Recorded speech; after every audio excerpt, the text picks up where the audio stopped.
চাচা দাঁড়ান, আপনি এই কবর খুঁড়বেন না। কেন বাবা? এই গ্রামের কেউ মারা গেলে তো কবর আমিই খুঁড়ি। কবর খোঁড়া তো ভালো কাজ। তা বাবা, তুমি ভালো কাজে কেন বাধা দিচ্ছ? চাচা আমি জানি আপনি ভালো কাজ করেন, কিন্তু এই সমাজে এদের মতো বড় লোকদের কবর আপনি খুঁড়বেন না। আপনি জানেন না সব কাজ মাথায় নিতে নেই, পারলে ওরা অন্য কাউকে দিয়ে সব কবর খুঁড়ুক, আপনি এই কবর খুঁড়বেন না। এই কামরুল, তুই আমার বাবার কবর খোঁড়া নিষেধ করার কে? তুই জানিস না আমি কার সন্তান, আর তুই আমার বাবার কবর খোঁড়া নিষেধ করিস? এই তোর কি এই গ্রামে থাকার ইচ্ছা আছে, না এই গ্রাম থেকে তোকে বের করে দিব? বাবা কামরুল, তুমি কেন এইভাবে কথা বলছো? ব্যাপারটা কি আমাকে একটু খুলে বলো তো। এই কি হয়েছে সেটা তোমার জানার দরকার কি? তোমার কাজ কবর খোঁড়া, তুমি কবর খোঁড়ো। চাচা দাঁড়ান, আমি বললাম না আপনি এই কবর খুঁড়বেন না? আগে আমার পুরো কথা ক্লিয়ার হবে, তারপর কবর খুঁড়বেন। এই কামরুল, তুই যদি এখানে আর একটা উল্টা পাল্টা কথা বলিস, এই গ্রাম থেকে কিন্তু তোকে বের করে দিব। মঞ্জু ভাই, আপনি কি আপনার গায়ের জোরে কথা বলছেন, নাকি আপনার বংশের জোরে কথা বলছেন, নাকি অহংকারের জোরে কথা বলছেন? আমরা গরিব বলে কি আমরা মানুষ না? না, তোদের মতো মানুষদেরকে আমরা মানুষ মনে করি না। এই তুই জানিস না এই গ্রামের সবাই আমাদেরকে সম্মান করে আর কতটা ভয় পায়, আর তোদেরকে কে ভাই চিনে? আরে আমাদের মতো মানুষ তো আপনাদের তখনই লাগবে যখন আপনার পরিবারে কেউ মারা যাবে, কারণ দাফন কাফনের জন্য তো আমাদের মতো গরিব মানুষই আপনাদের প্রয়োজন। এই কামরুল, তুই কি বলতে চাচ্ছিস? তুই এত ঘুরিয়ে পেঁচে না বলে ক্লিয়ার করে বল, আর তুই কেন আমার বাবার কবর খোঁড়া বারবার নিষেধ করছিস? হ্যাঁ বাবা কামরুল, তুমি কি বলতে চাও ক্লিয়ার করে বলো তো। তোমার জন্য আমি দাঁড়িয়ে আছি, কবর খুঁড়তে পারছি না, ওদিকে লাশ নিয়ে ওরা অপেক্ষা করছে। হ্যাঁ চাচা, আজকে সবকিছু আমি ক্লিয়ার করে বলবো, কারণ আজকে আমার বলার সময় এসেছে। মঞ্জু ভাই, গত 6 মাস আগে না আপনার মা মারা গেলেন? হ্যাঁ, মার তো বয়স হয়েছিল, মা মারা গেছে, কিন্তু আমি একটা জিনিস বুঝলাম না, আমার মায়ের মরার সাথে এই কবর খোঁড়ার সম্পর্কটা কি? সেটাই আপনাকে ক্লিয়ার করে বলবো।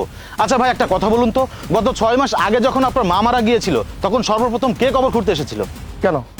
এই আলী ভাই এসেছিল। আলী ভাই তো সবসময় এইসব কাজই করে। আচ্ছা, গত 7 দিন আগে তো আপনার বোনের বিয়ে আপনি খুব ধুমধাম করে দিয়েছেন, তাই না? হ্যাঁ দিয়েছি, কিন্তু আমি একটা জিনিস বুঝলাম না কামরুল, তুই এখানে এসে এই ধরনের কথা কেন বলছিস? শোন কামরুল, তোর উল্টা পাল্টা কথা শোনার সময় আমার নাই। এই আলী ভাই, কবর খুঁড়ো। জি ভাই। চাচা দাঁড়ান, আমি বললাম না আমার কথা শেষ না হওয়া পর্যন্ত আপনি কবর খুঁড়বেন না? বাবা কামরুল, তুমি কি ঠিক আছো? আমার জানা মতে তুমি একজন ভালো মানুষ, পরোপকারী মানুষ, তবে অন্যের বিপদে তুমি কেন বাধা দিচ্ছ? চাচা, কিছু মানুষের ভেতরের মানুষটাকে জাগিয়ে তোলার জন্য তার বিপদের মুহূর্তে শক্ত হয়ে দাঁড়িয়ে কথা বলতে হয়, কারণ সুখের সময় মানুষ মানুষকে মনে রাখে না।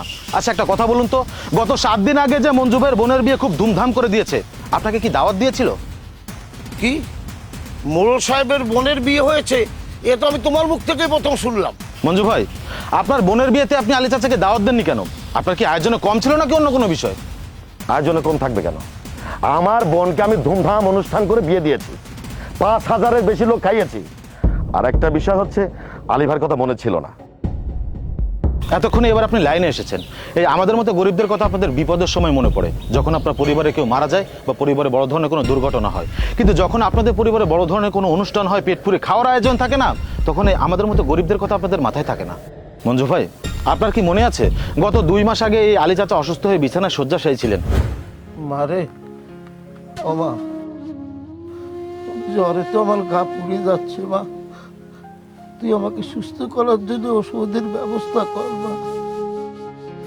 বাবা, তুমি যে ওষুধের কথা বলছো, বাড়িতে তো একটা দানা চালও নেই, আর একটা টাকাও কাছে নেই যে তোমার ওষুধ কিনবো।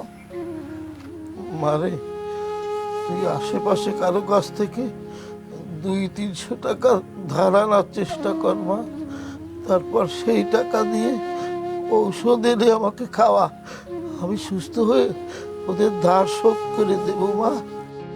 বাবা, আমি আগেই জানতাম তুমি আমাকে এ ধরনের কথা বলবে, তাই তুমি বলার আগে আমি বাড়ির আশেপাশের অনেক বাড়িতেই গিয়েছি, তাদের কাছে সাহায্য চেয়েছি, কিন্তু কেউ আমাকে 1 টাকাও সাহায্য করেনি। তাহলে কি মা আমি ঔষধের অভাবে মারা যাব? গ্রামে কি এমন কেউ নেই যে আমাকে সাহায্য করতে পারে? চাচা কি হয়েছে? আপনি কান্না করছেন কেন, আর এভাবে শুয়ে আছেন কেন আপনি? বাবা কামরুল, এই 2 দিন ধরে আমার খুব জ্বর, শরীরে কোনো বল শক্তিও নেই, আর কাছে এমন কোনো টাকাও নেই যে আমি ঔষধ কিনে খাবো বাবা, আর আর রাতে যে কি খাবো সেই খাবারের জোগাড় আমার ঘরে নেই বাবা। চাচা, তাহলে আপনি মোড়ল সাহেবের বাসায় কেন যাচ্ছেন না? সে তো আমাদের গ্রামের সব থেকে ধনী মানুষ। তাছাড়া তার মা কিছুদিন আগে মারা গেলে তো আপনি তার দাফন কাফনের কাজ করলেন। আমার মনে হয় কি চাচা, আপনি সেখানে গেলে খালি হাতে ফিরবেন না। ভাইয়া, আপনি মোড়ল সাহেবের কথা বলছেন? আমি তার বাড়িতে গিয়েছিলাম, সে আমাকে সাহায্য করা তো দূরের কথা, আমাকে বাড়ি থেকে অপমান করে বের করে দিয়েছে। থাক বোন, তুমি আর কান্না করো না। আমি চাচার জন্য খাবার আর ওষুধ নিয়ে আসি। কই, সেদিন তো আপনি ইচ্ছা করলে আলী চাচাকে সাহায্য করতে পারতেন, আপনি তো করেননি। আচ্ছা, আপনাকে একটা কথা বলি মঞ্জু ভাই, আপনি কি কোনোদিন দেখেছেন কোনো মানুষ মারা গেলে কোনো ধনী বা কোনো কোটিপতি লোক এসে এই কবর খোঁড়ার কাজ করছে? আপনি দেখেননি, আর কোনোদিন দেখবেনও না, কারণ কোনো ধনী বা কোনো কোটিপতি লোক এসব কবর খোঁড়ার কাজ করে না। এসব কবর খোঁড়ার কাজ কারা করে জানেন? এই আলী চাচার মতো কিছু হতদরিদ্র মানুষ আছে যারা মসজিদের মাইকে একটাবার শোনা মাত্র বিনা স্বার্থে তার সকল কাজ কাম ফেলে এসব কাজ করতে চলে আসে। যখন আপনাদের মতো ধনী ব্যক্তিদের বাড়িতে বড় ধরনের কোনো অনুষ্ঠান হয় তখন দাওয়াত পায় কারা? এলাকার গণ্যমান্য এবং ধনী ব্যক্তিরা। কিন্তু যখন আপনাদের পরিবারের কেউ মারা যায়, যেমন আপনার মা, বাবা, ভাই, বোন বা পরিবারের অন্য কোনো আত্মীয় স্বজন, তখন যারা কবর খুঁড়তে আসে, যারা গোসল করাতে আসে, যারা দাফন করাতে আসে, তাদের কথা তো আপনারা একটাবারের জন্যও মনে করেন না। তাদের তো একটিবারের জন্য আপনারা দাওয়াত করেন না। যখন আপনাদের মতো কোনো ধনী ব্যক্তি অসুস্থ হয়ে বিছানায় শুয়ে থাকে, তখন আপনাদের মতো কিছু সংখ্যক ধনী ব্যক্তি দামি দামি ফল নিয়ে তাদেরকে দেখতে যান। কিন্তু যখন আপনার পরিবারে কেউ মারা যায়, তখন যারা কবর খুঁড়তে আসে, যারা দাফন করাতে আসে, তারা যখন অসুস্থ হয়ে বিছানায় শুয়ে থাকে, তখন তাদেরকে দেখতে যত দূরে থাক, তারা সাহায্য চাইতে গেলে আপনারা খারাপ ব্যবহার করেন। আপনারা সবাই জানেন, আমাদের এলাকায় কেউ মারা গেলে এই হতদরিদ্র আলী চাচা মাইকে একটাবার শোনা মাত্র তার সকল কাজ কাম ফেলে বিনা স্বার্থে এইসব কাজ করতে চলে আসে। কিন্তু সেই আলী চাচার কথা আমরা কেউ মনে করি না। যখন আপনাদের মতো বড় লোকদের বাড়িতে বড় ধরনের কোনো অনুষ্ঠান হয়, তখন তাকে দাওয়াত দেওয়া তো দূরে থাক, তাকে একবেলা খাওয়ার কথা আমরা বলি না। এখন আপনারাই বলেন, আপনাদের মতো ধনী ব্যক্তিদের বাড়িতে যদি তাদের মতো গরিব মানুষের একবেলা খাবার না জোটে, তাহলে কেন সে আপনাদের মতো ধনীদের কবর খোঁড়ার কাজ করবে? কামরুল, আসলেও আমি এই বিষয়টা ভেবে দেখিনি। আমার অনেক বড় ভুল হয়ে গেছে, তুমি আমাকে মাফ করে দাও। আর আলী ভাই, তুমি আমাকে মাফ করে দাও। আজ এখানে দাঁড়িয়ে আমি সবার সামনে কথা দিচ্ছি, আমি গরিব দুঃখীর সাথে কারোর সাথে খারাপ আচরণ করবো না, খারাপ ব্যবহার করবো না। আমি সবার বিপদ আপদের পাশে থাকবো।